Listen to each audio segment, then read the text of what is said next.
Hello, welcome back to my channel.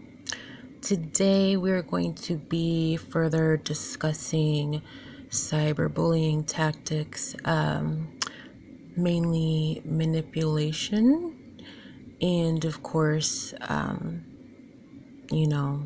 usual suspects, cyber stalking, all that good stuff.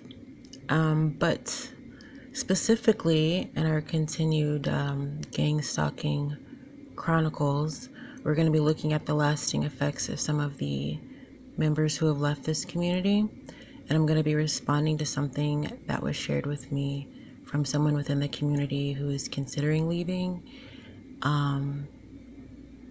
Not quite sure if it is addressing a correspondence that I had with them shortly before I was advised to sever all ties.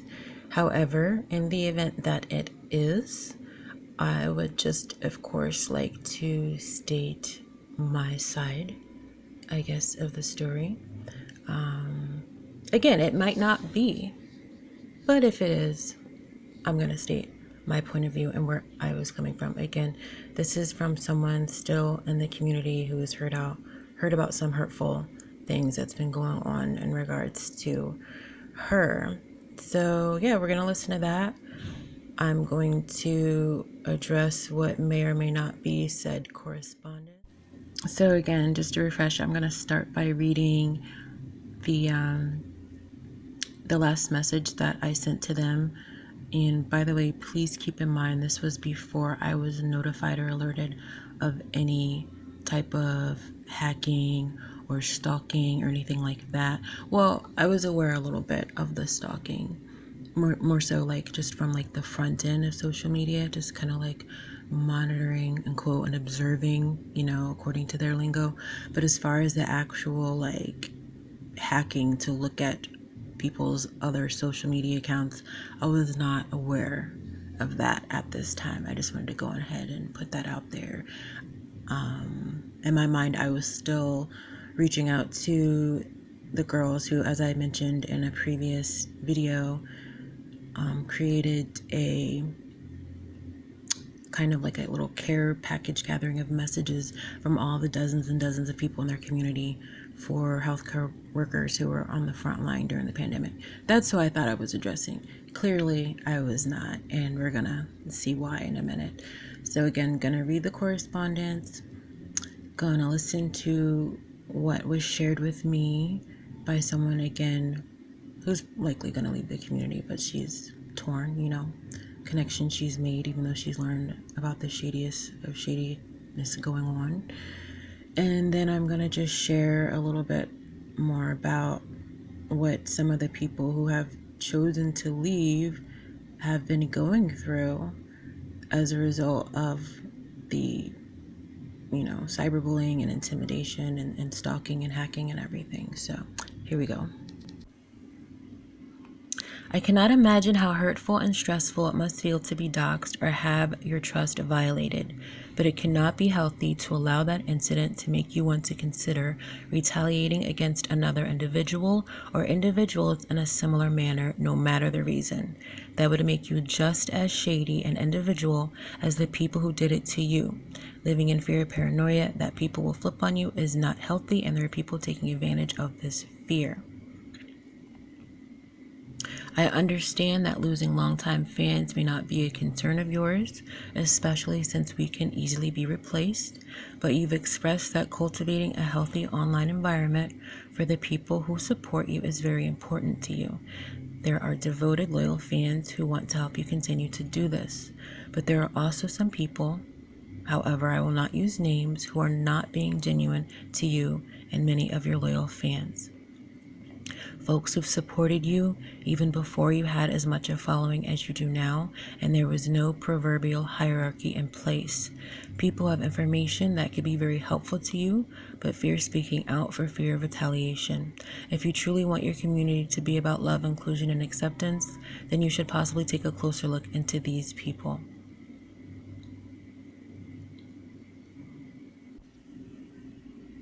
I chose to unfollow your Instagram simply because of our differences in views, morals, and values.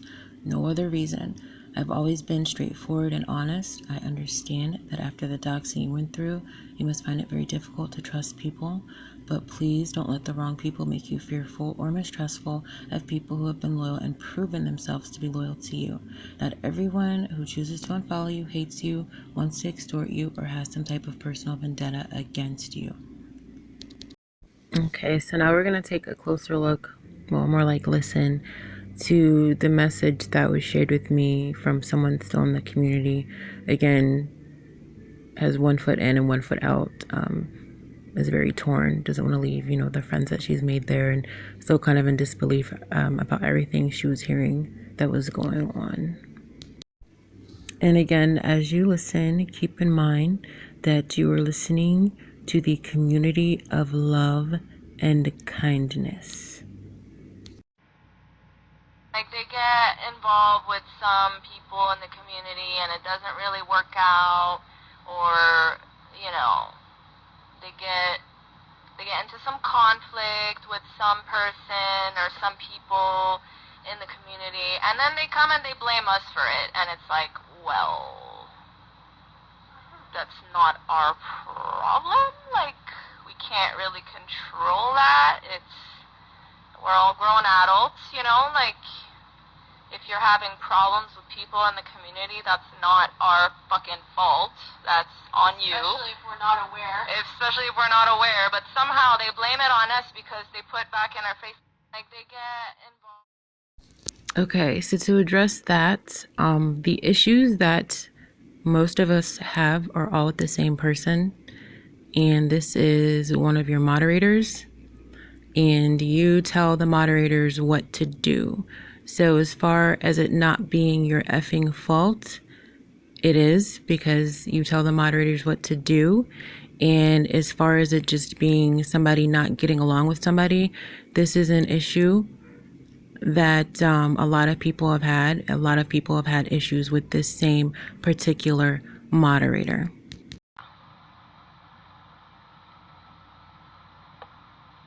And I love that. I love when these specific people just feel, they love talking on behalf of the entire community. Yeah. They're like, everybody thinks and feels that you did this and this and this and you shouldn't have. And you said this and that and you shouldn't have.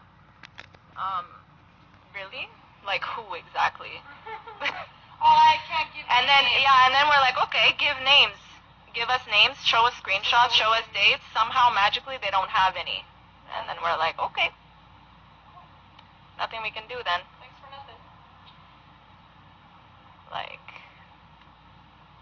what do you want from us?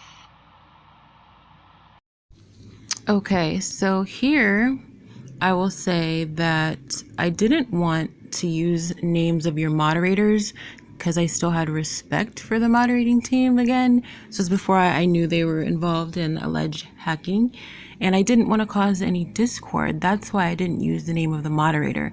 The reason I didn't use any of the names of the community members, which, by the way, if you're referring to me, the writing that I sent, the email, I'm not a community member. I'm no longer a community member. I'm an ex-community member. So next time, if you're going to bring this up and address it, address me as an ex-community member.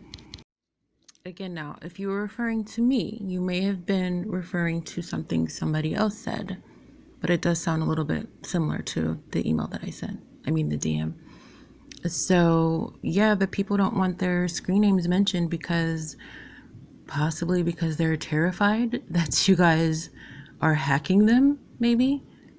Could it be possibly why they asked me not to share their screen names? Because they're afraid of retaliation, because of all the cyberbullying tactics that they've already experienced from your moderators, mainly the particular moderator that name has come up repeatedly, especially in the previous Gangstalking video. So yeah, that would be the reason that I didn't use the moderator's name and didn't use any of the other community members' names or ex-community members. In regards to the whole talking on behalf of the entire community, Again, you might be referencing somebody else because I didn't say I was speaking on behalf of the entire community. I said myself and a few other ex-community members who have left. So again, if you're referring to me, the communication that I did with you guys, I did not say everybody. Not once did everybody come out of my mouth. I said myself and other people I know who've left the community.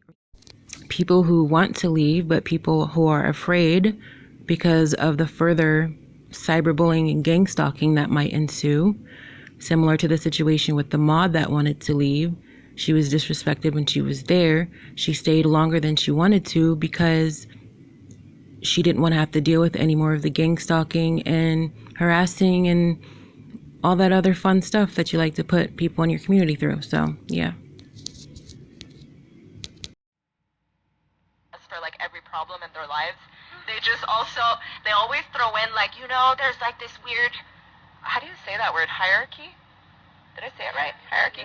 There's like this hierarchy in the jelly community that's like not fair and this and that and whatever, and it's just so toxic and unhealthy and this and that, and I'm like, what the fuck? What hierarchy are you talking about? Like, are we 12? Are we 12? Like, I just want to, like, I literally just want to remind you, even though it's fucking obvious, when we shout people out on stream, we shout out the people that are there, that are in our face, that are chatting with us, that are interacting with us, that are gifting subs, that are gifting biddies. Like, we try to shout out as many people as we can, as fairly and as fairly as we can. Obviously, if someone gifts more than another person, you guys know that we love to thank every single person for any contribution, whether it's big or small, as for like every problem in their lives. Okay, so once again, it could just be a coincidence that you use the term hierarchy. Congratulations for pronouncing it correctly. Or it could have been someone else who said that to you as well. Maybe a few people are commenting on this. As far as that goes, yes, clearly there is. One of your JOC members, which I'm not sure what the initials JOC are for, but I remember their role is kind of like a party planning community or party planning committee, kind of like Kelly Kapoor and Angela from The Office. That's what they do. And how said moderator that has been, quite a fixture. And again, all the issues that so many people have had started out as one of these party planning committee people befriended a moderator so she could join the moderating team. And as soon as she joined the moderating team, became disrespectful to that moderator. So yeah, kind of looks like there might actually be a hierarchy. Another instance, again, with everybody's favorite moderator, apparently one of the community members wanted to do a type of Christmas project and presented the idea. And so the rest of the JOC joined in on said idea with this original member who had the idea. And then all of a sudden, the original member who had the original idea was told that her idea wasn't good enough and that it couldn't be used for their project. And she was then ousted out of the project. And then when it was brought to your attention that this happened, the very same moderator, you asked her whether or not the other person who originally came up with the idea was included and if they'd reached out to her. And they had said that, yeah, they reached out to that person. We hadn't heard back, which was a complete lie. After she was told that her idea wasn't good enough, she decided she wanted to take some time away from the community and was not interested in responding to any of their messages or contacts with her, because at that point, they had already rejected her idea, told her it wasn't good enough, which they didn't tell you. And yeah, they may or may not have reached back out to her, but if they did, I'm sure she didn't want to respond back because her feelings were probably hurt. But yet there is no hierarchy. Okay.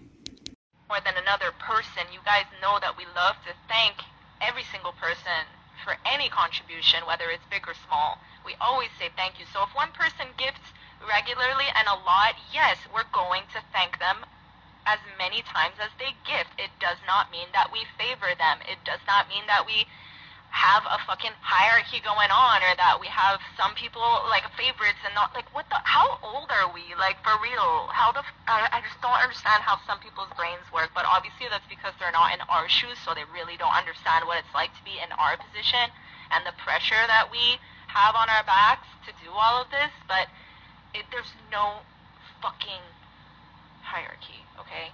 I'm just saying it. There's none of that. And if you think that there is, that's on you. That's on you. That's your insecurities. And look within yourself to see why the fuck you feel that insecurity. Because it is, again, not our problem. So, that's it. Thank you. I'm done. More than another. Whew. Okay, my pulse went up a little bit just listening to that. Again, this is our leader of our community of love and kindness. Keep that in mind. So, yes, she is right about one thing. They definitely don't show favoritism necessarily depending on how much a person donates, because even some of the people who have donated the most money, they have still disrespected and spoken rudely about behind their back, allegedly. Yeah, so, and as far as the whole maturity level thing, how old are we? Again, you might want to ask your JOC party planning committee that, and not those of us who have actually left the community because we are sick of dealing with high school, middle school, elementary school BS drama like this, and who accidentally brought it to your attention because we made the mistake of thinking that you genuinely really cared about having a community of love and kindness. So yeah. So I'm actually going to probably close this video out now, kind of listening to the clips and responding, critiquing them, and just trying to, I guess, explain and kind of teach people about why someone would have want to leave this community. That ran a little bit longer than I thought, so I'm going to save the other messages of the people who have left, who are also feeling the repercussions. It's like, you're damned if you do, you're damned if you don't, You stay in a community that is childish, shady, immature, among other things, where you are disrespected, possibly even bullied, and you stay because you're afraid that if you leave, you'll just be further targeted, be more of a targeted individual, and it'll get worse. And when you do leave, it actually does. So we're going to discuss a little bit about what some of the people who have left the community are dealing with. And yeah, just until next time, just, I don't know, try to fill your lives with genuine, sincere love and kindness. Because I don't know what kind of love and kindness this is, but whatever it is, I don't want that kind.